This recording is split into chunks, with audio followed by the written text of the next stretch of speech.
বাঙালি কথক YouTube চ্যানেলে আজকে প্রতিভা বসুর লেখা গল্প হীরের আংটি।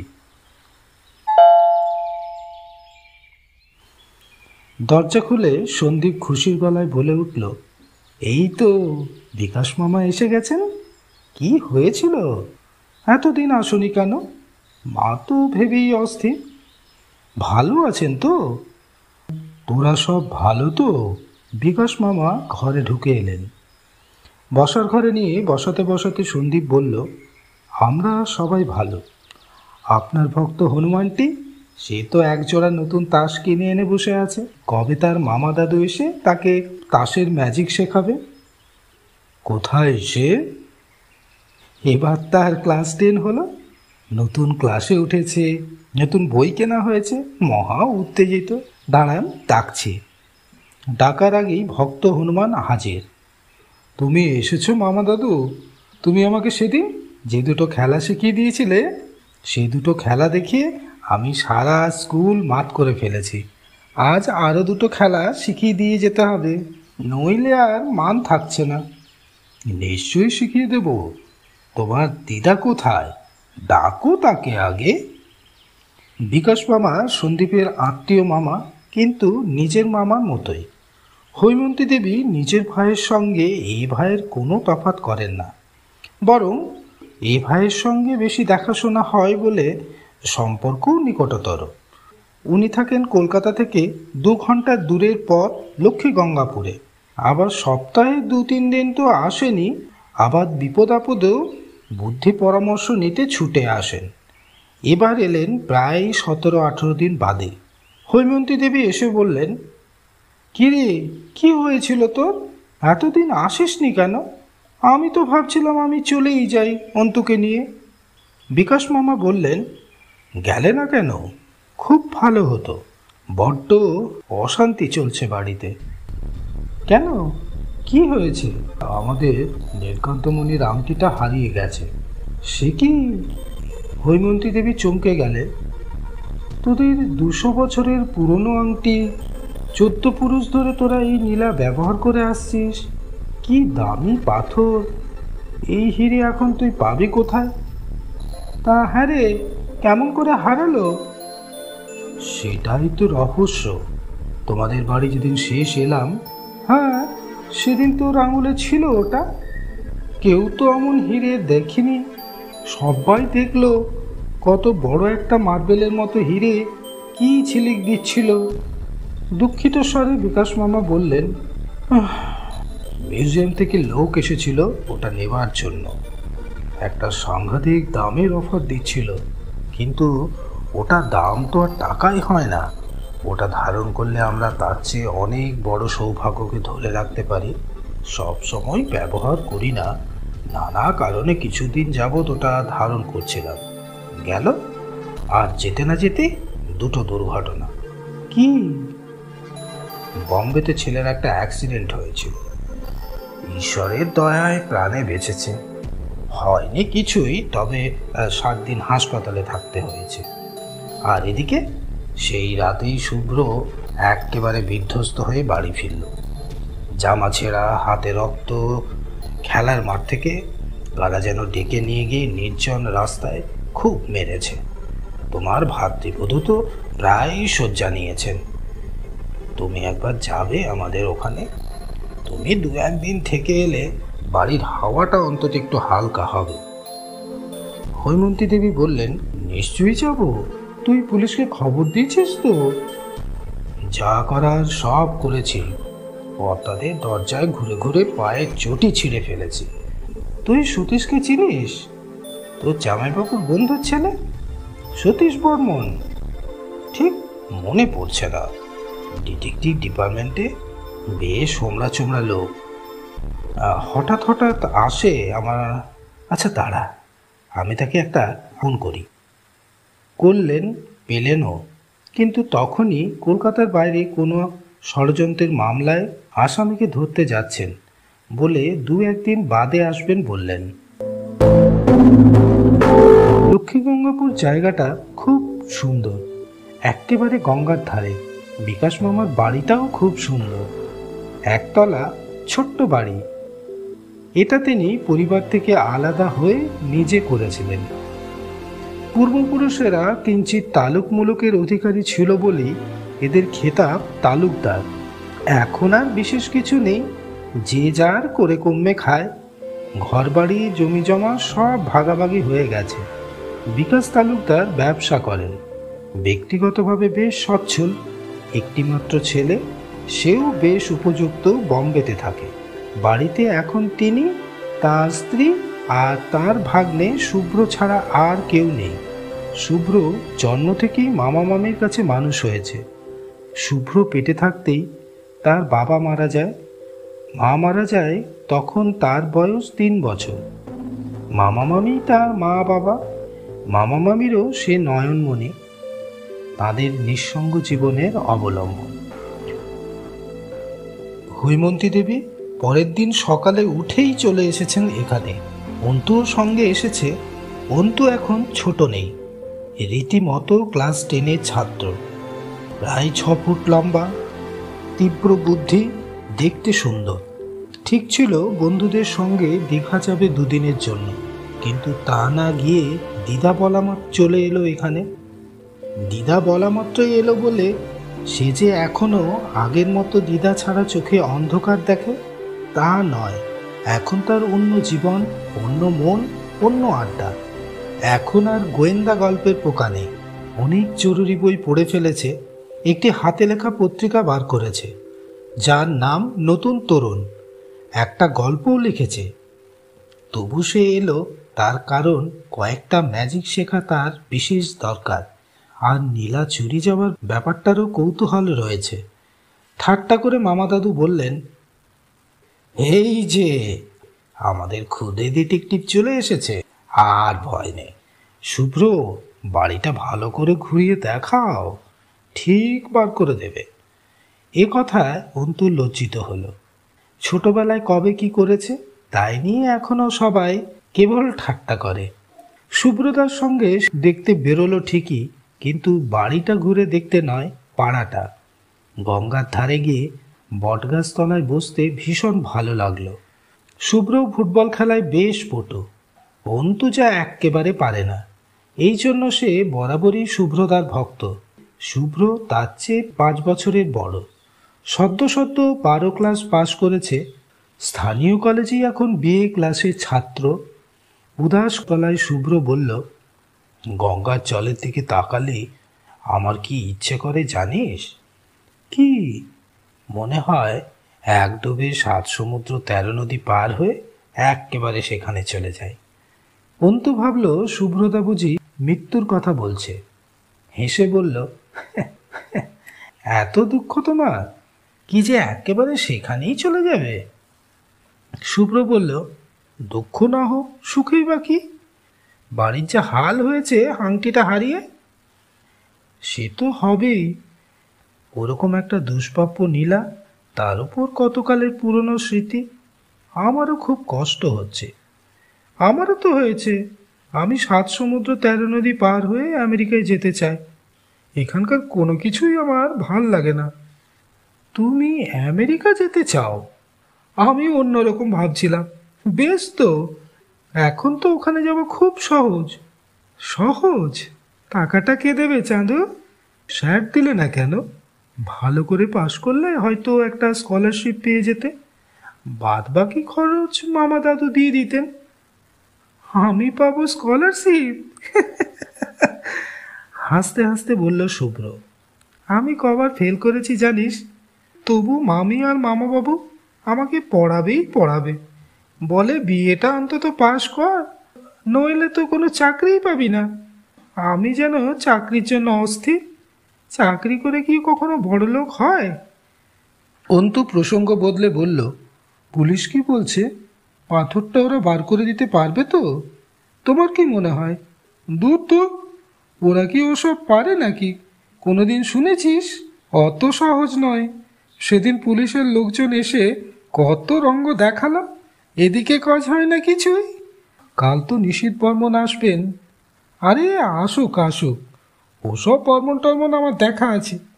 পাথরটা হেভি দামি, মিউজিয়াম পিস, মিউজিয়ামের লোক 1,00,000 টাকায় কিনতে চেয়েছিল। মামা বাবুটা এমন বোকা, বলে যে টাকা দিয়ে আমার কি হবে। আরে বাবা, টাকা দিয়ে কি না হবে শুনি? টাকা দিয়েই তো সব হয়। বাড়ি হয়, গাড়ি হয়, সুন্দরী বউ হয়, ইচ্ছে করলে আমেরিকাও যাওয়া যায়। অন্তু হেসে ফেলল। তোমার খুব আমেরিকা যাওয়ার শখ না? দারুণ। জানিস ওখানে গেলে কত ফুর্তি, কত মজা, কত টাকা, কত নাইট ক্লাব। একবার যদি যেতে পারি না, ওই আংটি আঙুলে বসে থেকে কি হবে? মামা বাবুর পরে ছেলে পাবে। এই যা। অন্তু বলল, তা কেন? তোমাকেও দিতে পারেন, তুমিও তো ছেলে। মামি দিদা বোধ হয় বাবলুদার চেয়ে তোমাকেই বেশি ভালোবাসেন। পাগল! আরে বাবা, ছেলে আর ভাগ্নে কখনো সমান সমান হয়? তার উপর বংশানুক্রমেই তো আসতে হবে ওটাকে। মামি দিদা ভাবছেন ওই হীরাটা হারিয়েছে বলেই তুমি সেদিন মার খেলে। দূর, ও যত সব বাজে কথা, বাজে সংস্কার। তবে এতদিন কখনো মার খেলে না, সেদিনই খেলে কেন? চেষ্টা করেছিল অনেক দিন থেকেই, বুঝলি, সুযোগ পাইনি। সেদিন সদ্য সদ্য জিতেছি, কোনটা করে ধরে ফেললো। মাঝখান থেকে অত সুন্দর জামাটা আমার ছিঁড়ে গেল। কি সুন্দর বেলকুড়ি বোতাম ছিল, এক্কেবারে জবা ফুলের রঙের সিল্কের জামা, কত দাম। এই সেদিন জন্মদিনে মামুনি করিয়ে দিলেন, মাত্র তো কয়েকটা বোতাম ছিঁড়ে পড়েছে, পকেটটাই মাত্র ছিঁড়েছে, ওটা ঠিক সারিয়ে নিতে পারবে। এবার চলো বাড়ি যাই, সন্ধে হলো। চলো। দুজনে উঠে হাঁটতে লাগলো বাড়ির দিকে। পরের দিন রোববার বেলা 10টা নাগাদ এসে পৌঁছে গেল সতীশ।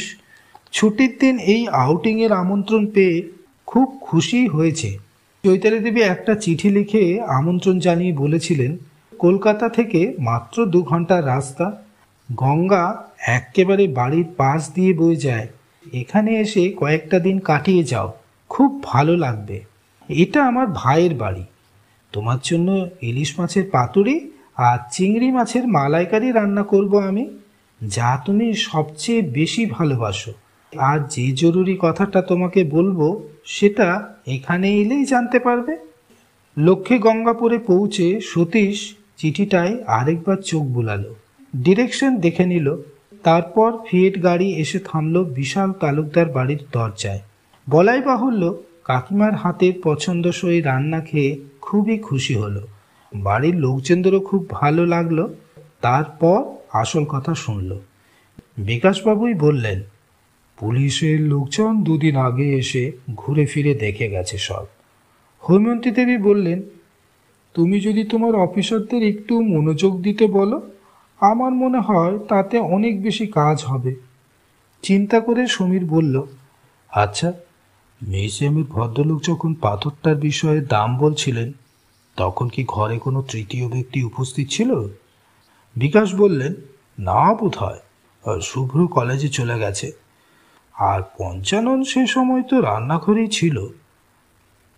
পঞ্চাননকে আমার মা বাবার আমলের পুরনো রান্নার লোক। সেছাড়া আপনাদের আর কোনো কাজের লোক আছে? আছে, ঠিকই, আকাশের মা, সুরিপাড়ায় বস্তিতে থাকে। কত দূর? খুব দূর নয়। জায়গাটাই বা কতটুকু? ওর কে আছে? স্বামী নেই, মেয়ে জামাই আছে, তারা ওই বস্তিতেই থাকে। যখন দেখলেন আংটিটা নেই, আপনার স্ত্রী তখন বাড়িতে ছিলেন না? হ্যাঁ, না না, ভাগ্নেও নয়। ওরা ফিরলেন কখন? স্ত্রী 8টার সময় ফিরলেন, শুভ্র 9:30। কখন বেরিয়েছিল ওরা? শুভ্র বেরিয়েছিল 3:30। ওদের ক্লাবে সেদিন একটা কি পার্টি ছিল। স্ত্রী বেরিয়েছিলেন তার খানিক বাদে, তার এক বন্ধুর বাড়ি। তারপর ওরা বেরিয়ে গেলে দরজা বন্ধ করে আমি শুয়ে পড়েছিলাম। কখন ঘুমিয়ে পড়েছি খেয়াল নেই। উঠে দেখি অন্ধকার, প্রায় 7টা। 7:30 নাগাদ আমার এক জায়গায় যাওয়া ছিল, দৌড়ে স্নান করতে গেলাম। যাবার আগে টেবিলের উপর ঘড়িটা আর আংটিটা খুলে রেখে গেলাম। আপনি তো খাবার ঘরটা দেখলেন, সঙ্গেই বাথরুম, আর একটা দরজা আছে পাশের পেছনের উঠানে যাওয়ার জন্য। সেখানে টিউবওয়েল আছে, ওরা বাসন টাসন মাজে। উঁচু দেওয়ালে ঘেরা, দরজা বন্ধ ছিল, জানলাটা খোলা ছিল। এই সময় বিকাশ তালুকদারের স্ত্রী উষা বললেন, আমাদের কাজের লোকেরা কিন্তু খুব ভালো, ওদের আমরা সন্দেহ করি না। তাছাড়া পঞ্চানন আংটি হারাবার 4 দিন আগেই দেশে গেছে। আকাশের মা ওসব খেয়াল টেয়াল করে না। শুভ্র বলল, না মামনি, আকাশের মা কিন্তু বেশ চালাক। যেদিন থেকে মিউজিয়ামের লোক এসে আংটির দাম বলে গেল আর তোমরা তাই নিয়ে কথা বলছিলে, আকাশের মা কিন্তু বেশ মনোযোগ দিয়ে শুনছিল। সমীর বলল, যাই হোক, ভাববেন না, আমি যথাযথ করব। কোনো রকম ক্লু পাওয়া গেলে ফরেনসিক বিশেষজ্ঞরা ঠিক লোকটিকে ধরে ফেলতে পারবে। তা যখন পাইনি, যতটুকু পেলাম ততটুকু ধরে এগোতে হবে পুলিশকে। তাই হলো, গ্রাম থেকে ধরে নিয়ে আসা হলো পঞ্চাননকে। আকাশের মাকেও ধরা হলো। শেষে বস্তি তোলপাড় করে সেখানেই ধরা পড়ল চোর, বাতাসে নিতাই চরণ। নিতান্ত গো বেচারা ভালো মানুষ ছাড়া আর কিছুই যাকে মনে হয় না, তার ঘর সার্চ করে চোরাই কারবারের অনেক প্রমাণ মিলল। বিকাশ তালুকদারের বাড়ির একটি বড় রূপোর থালাও পাওয়া গেল। তাদের শীঘ্রই এই বস্তি থেকে অন্য বস্তি চলে যাওয়ার কথা ছিল। চলে গেলে আর ধরা যেত না। প্রথমে সে কিছুই স্বীকার করতে চায়নি, বলছে এসব জিনিস কি করে যে তার ঘরে এলো সে জানে না, এসবের সঙ্গে তার কোনো যোগ নেই। শেষে মারতে মারতে যখন মুখ দিয়ে রক্ত বার করে ফেলল, তখন চিৎকার করে বলল, আহা আহ আহ হ্যাঁ হ্যাঁ আমি চোর, হ্যাঁ হ্যাঁ আমি চোর, আমি চোর, আমাকে মেরে ফেলো। শুধু আংটিটা কি করেছে সেটা কিছুতেই বলছে না, পাগলের ভান করছে। উষা মাথায় হাত দিয়ে বসে পড়লেন। শেষে নিতাই, যাকে তিনি চূড়ান্ত ভালো মানুষ বলে জানেন, যার কাছ থেকে তিনি প্রত্যহ সবচেয়ে টাটকা, সবচেয়ে সস্তার সবজি রাখেন। অন্তু হঠাৎ ভীষণ উত্তেজিত হয়ে কাঁপতে কাঁপতে ছুটে এলো। দিদা, দিদা, দিদা, তুমি এক্ষুনি সমীরণ কাকুকে ফোন করো, বলো কোনো প্রমাণ না পেয়ে এভাবে কাউকে মারা কখনোই উচিত নয়, এ আইন নেই। সে কাঁপছিল। তার অবস্থা দেখে ভয়মন্তী দেবী ভয় পেয়ে গিয়ে বললেন, ঠিক আছে চল, আমরা এক্ষুনি কলকাতা যাই, সেখানে গিয়ে ফোন করি। শুভ্র অন্তুকে জড়িয়ে ধরল। তুই এমন করছিস কেন? কি হয়েছে তোর? না না, এ হতে পারে না, হতে পারে না। প্রবল বেগে মাথা নাড়ল সে। হৈমন্তীর ইঙ্গিতে শুভ্র তাকে নিজের ঘরে নিয়ে এলো। শান্ত করার চেষ্টা করে বলল, অন্যায় করলে তো সাজা পেতেই হবে অন্তু। নিজের মুখে স্বীকার করেছে সে চোর, তার ঘর থেকে প্রমাণও বেরিয়েছে। মিথ্যে কথা, সাজানো কথা।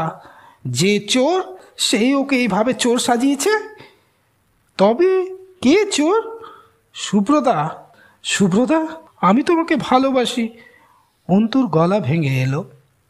শুভ্র বলল, সেটা কি নতুন কথা? আমিও তো তোকে ভালোবাসি।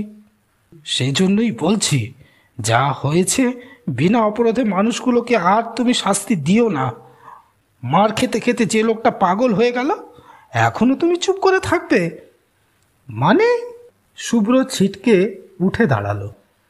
অন্তু বলল, শোনো সুব্রতা, আমি বলবো আমি খুঁজে পেয়েছি, কেউ কিচ্ছু জানবে না। কি বলতে চাস তুই? তুমি তা বুঝেছ।